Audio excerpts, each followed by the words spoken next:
but the one I personally prefer is given by Lawrence and Eitelson 2005 when they said that an e-portfolio is a digitized, it means it's a digital, electronic, not traditional, collection of artifacts including demonstrations, resources and accomplishments that represents not only the person himself, but also it can represent a whole group or the whole institution.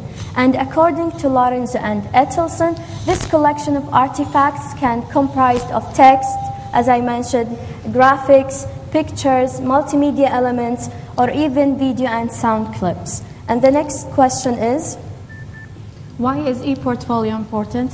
In fact, e-portfolio is simply important because it is a tool for documenting and enhancing learning. It is a tool for assessing and capturing learning with the students. Also, e-portfolio enables the students to look at their work more reflectively in an innovative learning context.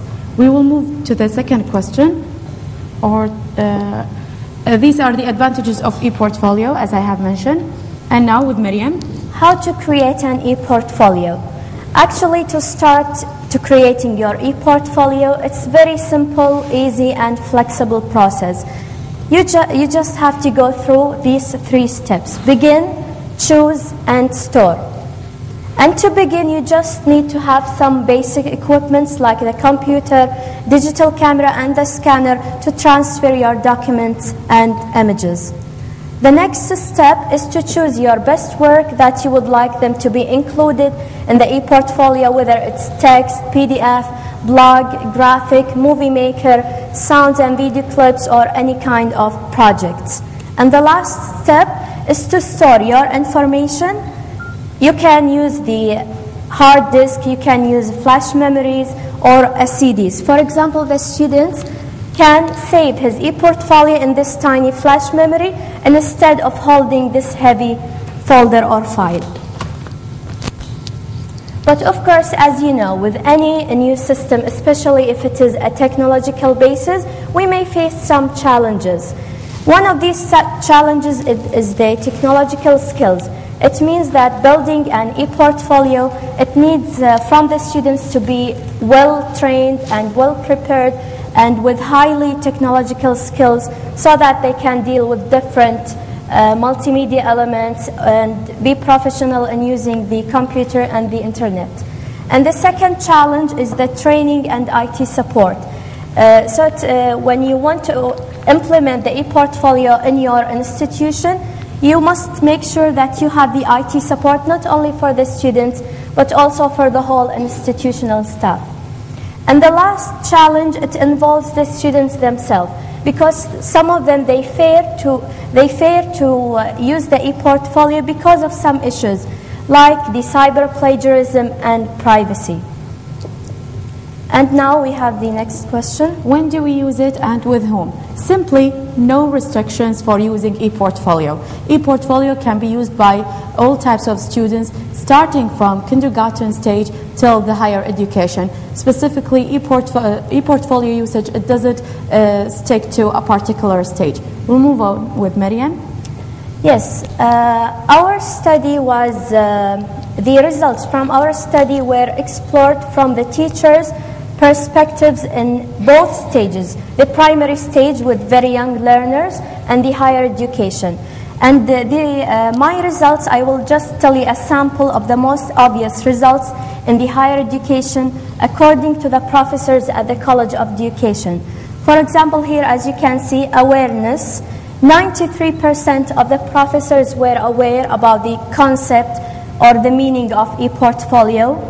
Also 93% they agreed that the e-portfolio is more flexible than the traditional portfolio or the paper portfolio.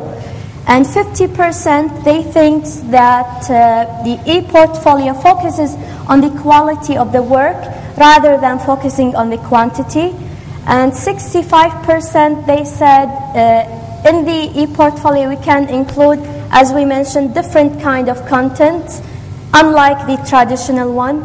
And 86% they said it's the e-portfolio is a documenting tool which can be used for assessing the students' work. Also here we have for the experience, they said 78%, they said throughout the e-portfolio, students can return to previous experience. And also for the technological skills, all the professors agreed that the student, if he wants to create an e-portfolio, he must be highly skilled in technology.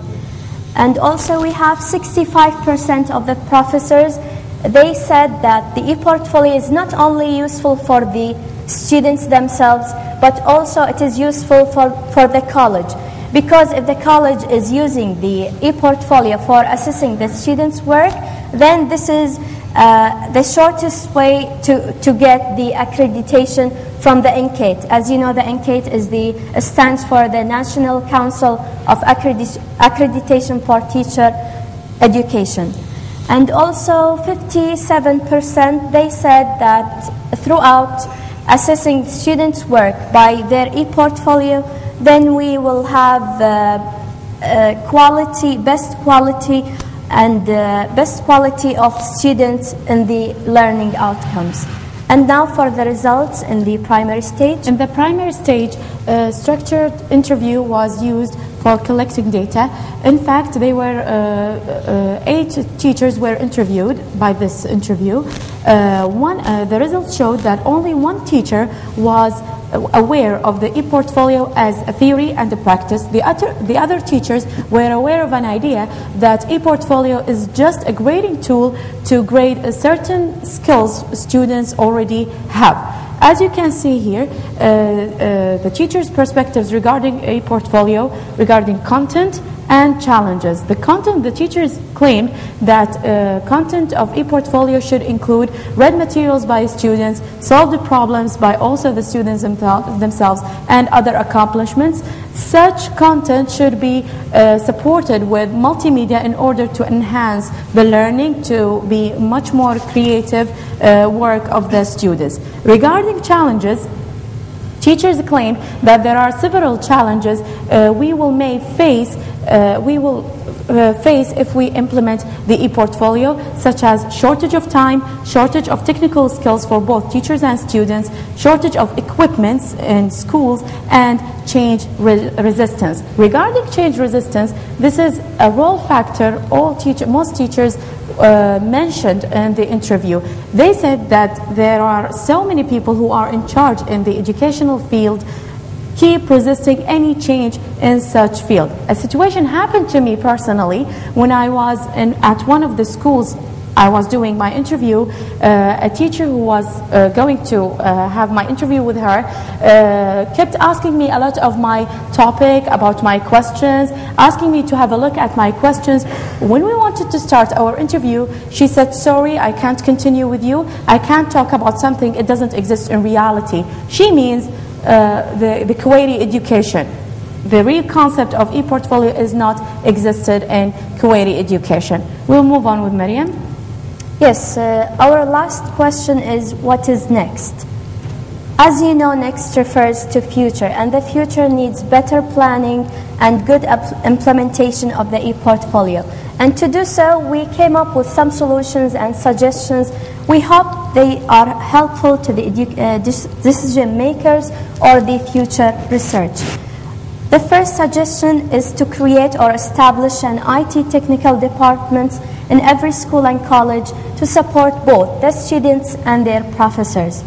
The next suggestion is that these students and professors, they need workshops and training courses to be conducted frequently.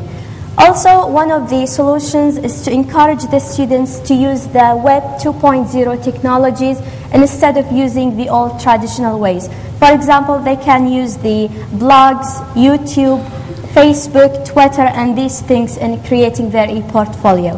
The last suggestion is to adopt an LMS, the Learning Management System, or providing ready templates for the students so that they can document their work easily. By the way, the LMS used in Kuwait University is called the Blackboard. It's a very famous one.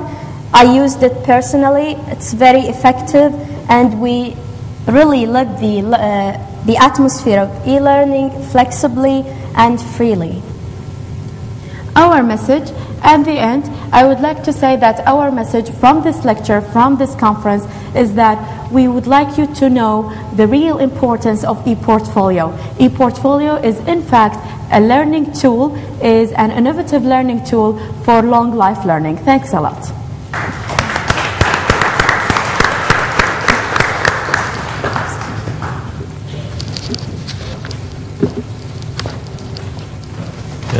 Thanks very much, Huda and Fatma, and we will skip the discussion after and move to the last speaker. We have last speaker, Khalid Nafisi. Khalid Nafisi, he got his bachelor degree in education in 2001, and he is working for his master's degree. His topic is the effect of difference in photo dimensions in the digital storytelling and development of special intelligence. Please, Khalid, the floor is yours. So. بسم الله الرحمن الرحيم. مسي عليكم بالخير. بداية نقدم عظيم الشكر للمهندس نادر معرفي القائم على المؤتمر، وشكر موصول حق الرعاة وحق كل من ساهم في إنجاحه. بداية سعيد جدا بمشاركتي في هذا المؤتمر، وحقيقة أن المشاركة هذه عبارة عن أطروحتي للماجستير قدمتها في جامعة الخليج العربي في دولة البحرين، وكان عنوانها أثر اختلاف نوع الأبعاد في القصة الإلكترونية على تنمية الذكاء المكاني لطالبات الصف الأول الابتدائي ورضا أولياء أمورهم. حقيقة ما راح أطيل عليكم لأن الموضوع أكاديمي بحت، ولكن احنا راح نتكلم على الملخص ومقدمتنا وعناصر قصتنا وكيف حققنا العمق في القصة الثلاثية والثنائية أيضا، وأهداف دراستنا وأهميتها والخلاصة اللي وصلنا لها. حقيقة الملخص باختصار شديد جدا، كانت الفكرة ما هي نابعة من عندنا احنا، كانت نابعة من وكيلة الوزارة السادة عائشة الروضان. كان عندها فكرة ان احنا المناهج التعليمية مالتنا بدل لا تكون على اوراق نحاول نطوع التكنولوجيا ونطلعها بصورة افضل. العمل هذا استغرق سنتين من الاعداد وسنة من التنفيذ، وطلع بهالهيئة اللي راح تشوفونها ان شاء الله بعونة الرحمن. عينتنا كانت مقتصرة على 75 طالبة من طالبات الصف الأول الابتدائي. قسنا عليهم طبقنا عليهم عفوا البرنامج، وقسنا عليهم النتائج من خلال مجموعة مقاييس. المقياس الأول اللي استخدمناه مقياس شهير جدا حقيقة، وهو ينقال له مصفوفة رافن الملونة، وهو مقياس وضع بالعام 65. حقيقة يقيس الذكاء عموما والذكاء المكاني خصوصا، ولكن يقيسها بشكل عام. فكان لابد من عندنا أن احنا نتأكد بشكل عام وخاص أن النتائج اللي حققناها كانت ناتجة من الدراسة مو عكس الموضوع هذا. حقيقة مصفوفة رافن نفس ما أنتم شايفينها عبارة عن قصاصة فيها شكل معين، يقتص منها جزء بسيط، والجزء هذا راح يخلطه مع 5 أشكال إضافية، ويطلب من الطالب أو الطالبة يختارون الشكل الصحيح. مقسم إلى 3 أجزاء. الأجزاء هذه تدرج في الصعوبة عشان يقيسون بالضبط التأثير هذا. بس ما أنتم شايفين القطعة اللي احنا نختارها المفروض تكون رقم. أحد عنده رقم؟ ممتاز جدا. بس الغريب في الموضوع أن الاختبار هذا مو لكم، للأطفال اللي عمرهم 5 سنوات ل 11 سنة. طيب ننتقل للي بعده. كان اختبار عد المكعبات لبيني. اختبار عد المكعبات حقيقة طرح عليه مجموعة كبيرة من التعديلات، ولكن التعديل هذا اللي احنا اخترناه كان آخر تعديل لعام 63. العملية جدا مركزة في الاختبار هذا. مجموعة من المكعبات يطلب من الطالب أن يحدد عددها. هذا الاختبار يقيس حقيقة الإدراك، حقيقة الإدراك البصري. هذا الاختبار نفس ما أنتم شايفينه أيضا يتدرج في الصعوبة. 14 نموذج يحدد منهم عدد المكعبات. إذا هم تقدرون تساعدوني في عدد المكعبات، يعمل يسامحوني في الكلمة، ما أسمع الله يحفظكم. ممتاز جدا. من يقول 8؟ أنت تقولين 8. للأسف الذكاء المكاني عندنا شوية محتاج انضبطه. ومن يقول 10؟ مشكورين جدا. هو بالفعل 10، ولكن هم أكرر أسفي الاختبار مو لكم. أقصى حد 11 سنة يعني، معلش.